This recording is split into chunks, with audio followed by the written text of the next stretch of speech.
ಇಂದೇ ಡೌನ್ಲೋಡ್ ಮಾಡಿ ಮತ್ತು ನಿಮ್ಮ ನೆಚ್ಚಿನ ಶೋಗಳನ್ನು ಆನಂದಿಸಿ. ಬಾಸು, ಅಕಸ್ಮಾತ್ ಅಂಬಿಕಾ ಅವ್ರ ಸಾವು ಆಕಸ್ಮಿಕ ಅಲ್ಲದೆ ಹೋದ್ರೆ?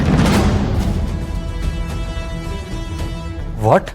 ಹೌದು ಬಾಸು, ಅದು ಉದ್ದೇಶಪೂರ್ವಕವಾಗಿದೆ. ಅವ್ರನ್ನ ಕೊಲ್ಲೋದಿಕ್ಕೆ ಯಾರಾದ್ರೂ ಪ್ರಯತ್ನ ಪಟ್ಟಿದ್ರೆ?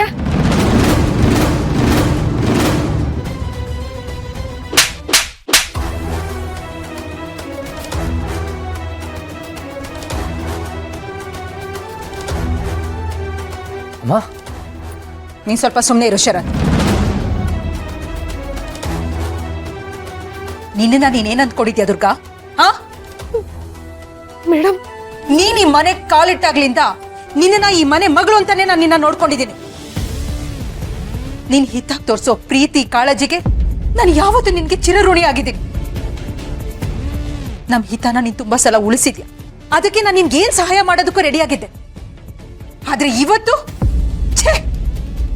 ಅಮ್ಮ ಪ್ಲೀಸ್ ಅಮ್ಮ, ಕಂಟ್ರೋಲ್ ಮಾಡ್ಕೊಳ್ಳಿ.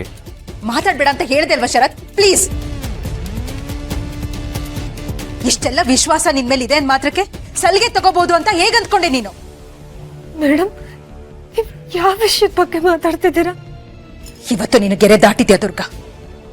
ಅಂಬಿಕಾ ಸಾವಿನ ಬಗ್ಗೆ ಮಾತಾಡೋದಕ್ಕೆ ಎಷ್ಟು ಧೈರ್ಯ ನಿನ್ಗೆ? ಹಾ, ಅದು ಮೇಡಮ್, ನಾನು ನಿನಗೆ ಮನೆಯವ್ರ ಬಗ್ಗೆ ಕಾಳಜಿ ಇರ್ಬೋದು ನಿಜ, ಹಾಗಂತ ಮುಗ್ದೋಗಿರೋ ವಿಷಯನ ಕೆದಕಿ ಶರತ್ ಮನ್ಸ್ನ ಹರ್ಟ್ ಮಾಡೋ ಹಕ್ಕು ನಿನ್ಗಿಲ್ಲ. ಅಯ್ಯೋ ಮೇಡಮ್, ನನ್ನ ಉದ್ದೇಶ ಅದಾಗಿರ್ಲಿಲ್ಲ. ಕೆಲವು ಸಲ ಉದ್ದೇಶಕ್ಕಿಂತ ಪರಿಣಾಮ ಮುಖ್ಯ ಆಗತ್ತೆ ದುರ್ಗಾ. ಶರತ್ ಮದ್ವೆ ಆಗ್ತಾರೋ ಹುಡುಗ, ಈ ಸಮಯದಲ್ಲಿ ಇಂಥ ವಿಷಯಗಳನ್ನ ಮಾತಾಡಬಾರ್ದು ಅನ್ನೋ ಕನಿಷ್ಠ ಜ್ಞಾನನೂ ಇಲ್ವಾ ನಿನಗೆ? ಒಂದ್ ಪ್ರಶ್ನೆ ಕೇಳ್ತೀನಿ ದುರ್ಗಾ, ಬೇಜಾರ್ ಮಾಡ್ಕೋಬೇಡ. ನಿನಗೂ ಅಂಬಿಕಾಗೂ ಏನ್ ಸಂಬಂಧ?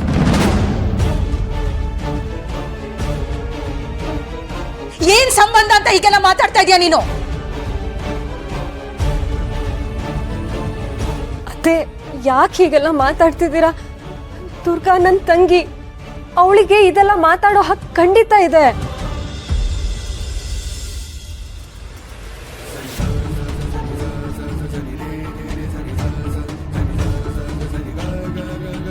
ನನ್ನ ಮಾತು ನಿನಗೆ ತುಂಬಾ ಹಾರ್ಷ್ ಅನ್ನಿಸ್ಬೋದು,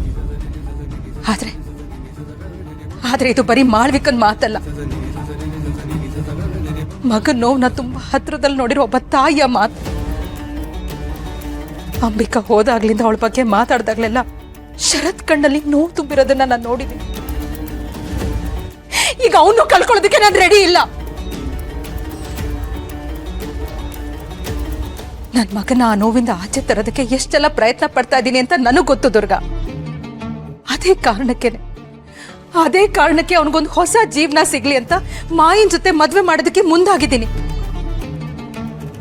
ಇಂಥ ಸಮಯದಲ್ಲಿ ಹಳೇದನ್ನೆಲ್ಲ ಕೆದಕಿ ನಮ್ಗೆಲ್ಲ ಯಾಕೆ ನೋವು ಕೊಡ್ತಾ ಇದೀಯ ನೀನು? ಅಮ್ಮ please calm down. Durga Ambika ಬಗ್ಗೆ ಹಾಗೆ ಹೇಳಿದಕ್ಕೆ ನನಗೇನು ನೋವಾಗಿಲ್ಲ. ನಿನ್ಗಿದೆಲ್ಲ ಅರ್ಥ ಆಗಲ್ಲಪ್ಪ ಶರಣ್. ನೋಡು ದುರ್ಗಾ, ನಾನೀಗ ಆಡೋ ಮಾತು ನಿನಗೆ ತುಂಬಾ ರೂಢ್ ಅನ್ನಿಸ್ಬೋದು, ಆದ್ರೆ ಆಡದೆ ಸುಮ್ಮನೆ ಇರೋದಕ್ಕಾಗೋದಿಲ್ಲ. ಇದೇ ಕೊನೆ. ಇನ್ನೊಂದು ಸಲ ಏನಾದ್ರೂ ನೀನು ಈ ವಿಷಯ ಮಾತಾಡಿದ್ರೆ ನಿನ್ನ ಮನೆಯಿಂದ ಆಚೆ ಹಾಕಬೇಕಾಗತ್ತೆ.